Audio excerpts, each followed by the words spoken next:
So here I've taken one of the figures and I modified figures. Again, so that's what you're possibly doing with your homework 9.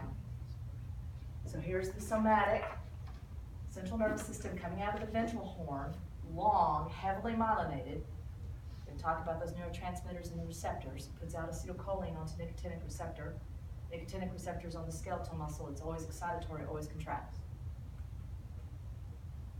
Here we have visceral. The preganglionic neuron came out of the lateral horn, unless it's parasympathetic, in which case it's part of the cranial nerves.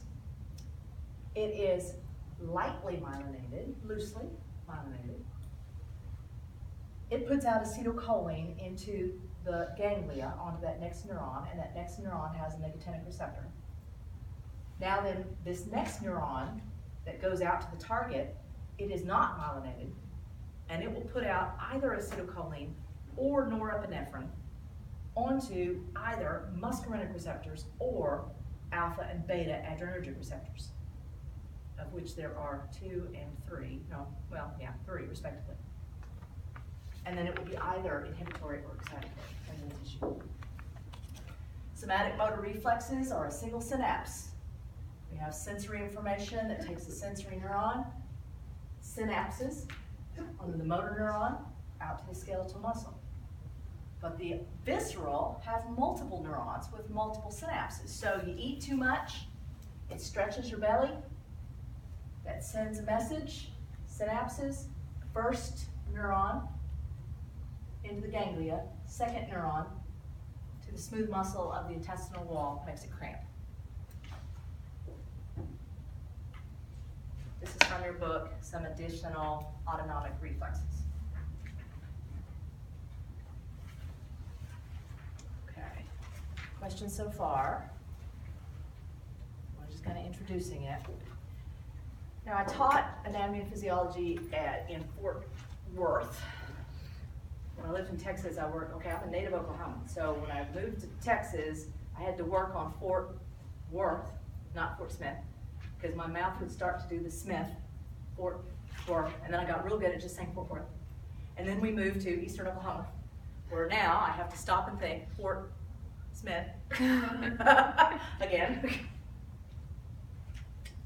So I taught Fort Worth, and that book had this figure, and I like this figure. This is a good one that's got a lot of information, but it's still not complete, which is why I came up with the idea for homework 9, because this one's not complete. This still doesn't have everything. It doesn't have where those neurons come out of. They come out of the central nervous system, but where? What horn are they coming out of? It doesn't say what the receptors are. It doesn't say how the targets respond. So it still has things that can be added to it, and that's what one of the students did in those examples.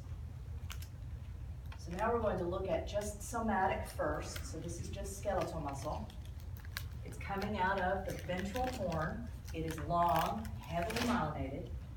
It puts out acetylcholine onto nicotinic receptors on the skeletal muscle, which is always excitatory. So it always causes contraction. That's what excitatory means. It means it's bringing that next tissue to action potential. This is from another book where they did a comparison of the tables to compare them. So right now we're talking about somatic. And I start with this one because you just had homework 7, where that's what you described, the resting membrane potential, graded potential, action potential, synaptic transmission of a motor neuron leading to a skeletal muscle. So that's why we start with that one. One neuron, acetylcholine, nicotinic receptor, always excitatory on the skeletal muscle, it always contracts. And the neurotransmitter comes out of the end of the axon. It's going to be different than autonomic. So, voluntary control. If you can move it, it's skeletal muscle. So, that's all skeletal muscle. And that's an important skeletal muscle to remember, because there are paralytics, and one of the problems with them is they stop breathing. They stop your breathing because they paralyze these skeletal muscles. All right, now looking at pathway of control, back side of the frontal lobe, going down through the brain, synapse into, notice we're in the ventral horn, then they are taking a ride on the spinal nerve out to the muscle to contract, where it's putting out acetylcholine onto skeletal muscle, heavily myelinated, again, ventral horn. The nicotinic receptors are embedded in that skeletal muscle membrane, and they bind to acetylcholine, where they will always cause contraction. Now, the nicotinic receptors, they're named after nicotine because they do respond to nicotine too. They just like acetylcholine better. We're going to find them, obviously, on the skeletal muscles, but we're also going to see the same bit.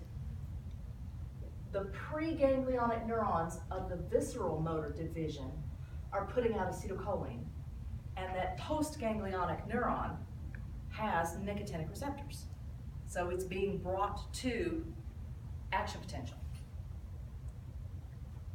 Now then, nicotinic receptors are blocked by curare.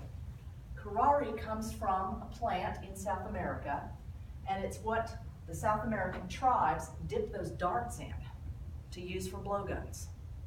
So what it does is it's blocking nicotinic receptors, which means we don't get an action potential in that skeletal muscle. So it is a skeletal muscle paralytic. They use it for hunting. So they load up the darts in their long blowgun into the tree to hit monkeys or birds, which are paralyzed, and then fall out, and then they can grab it and eat it. Take it back and eat it. I don't know if you saw Indiana Jones and the Raiders of the Lost Ark, that one. The opening scene, he's escaped with the gold god head, and he's running across the field, and the tribesmen are right behind him, shooting darts at him while he runs. Those are dipped in curare.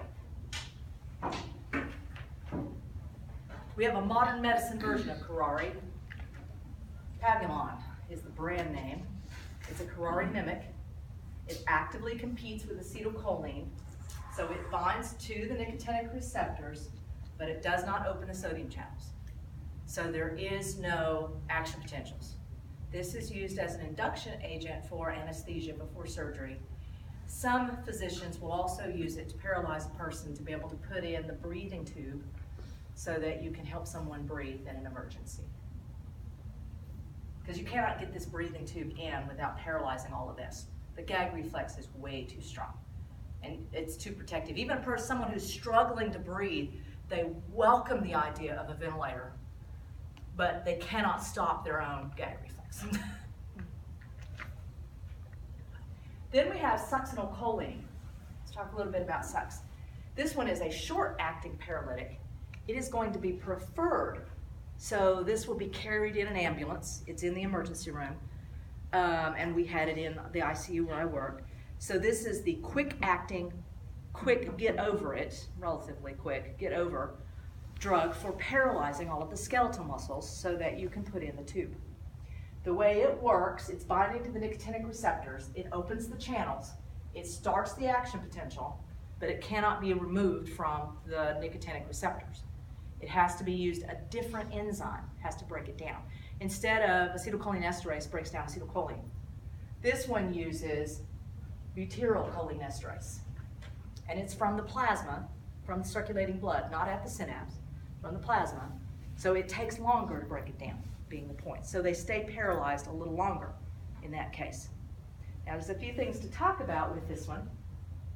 I had a nurse friend who, Betty, she had an aunt who went in for a routine minor procedure for surgery and did not come awake for 3 weeks following that surgery.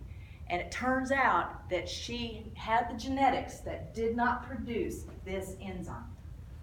She did not produce butyrylcholinesterase. It's a genetic factor, so then they tested all of the family members, and my friend Betty also did not produce that enzyme. And so she had to wear a medical alert bracelet because succinylcholine will be the first drug delivered in the case of a respiratory arrest to be able to put down that tube. And so we need to make sure that medical responders know can't give succinylcholine. All right, now I have another story from the trenches. not telling you to do this, by the way. Let's begin with the disclaimer. I'm just telling you that this happened. Okay. We had a patient who was a prisoner, who was a mean SOB. Fully conscious, but mean. And by mean, I mean hit, bite, slap, spit, pinch. I mean, he was combative. Fully in his head, because he was a prisoner in this case. And he'd had to have some kind of surgery. I don't even remember the details. I was the charge nurse, but never his nurse. And so, night shift, they were weaning him from the ventilator. So he had a breathing tube in, but it was not hooked to the ventilator. It was just hooked to humidified oxygen. So he was breathing on his own. But apparently he was being his usual combative SOB self. So the nurse took a syringe of succinylcholine, there was no order for this, squirted it into his IV. All right, he is immediately paralyzed head to toe, which includes the respiratory muscles. Succinylcholine does not affect consciousness. So, knew he could not take a breath. Took her time. Over the ventilator, turned on the ventilator, adjusted the little knobs, waits a full minute or so, which means he is suffocating. And then right before she puts the ventilator on the tube, she said, "I am in control. You will remember that. I am always in control." Oh my gosh. And then put on the ventilator. Oh, That man was a kitten. The rest of his stay in ICU. He was afraid of us. Okay, again, I am not advocating that. I'm just telling you that sometimes things happen in ICU. That, you know, it happens in ICU. Well, it stays in ICU except when it's a good story for the physiology students.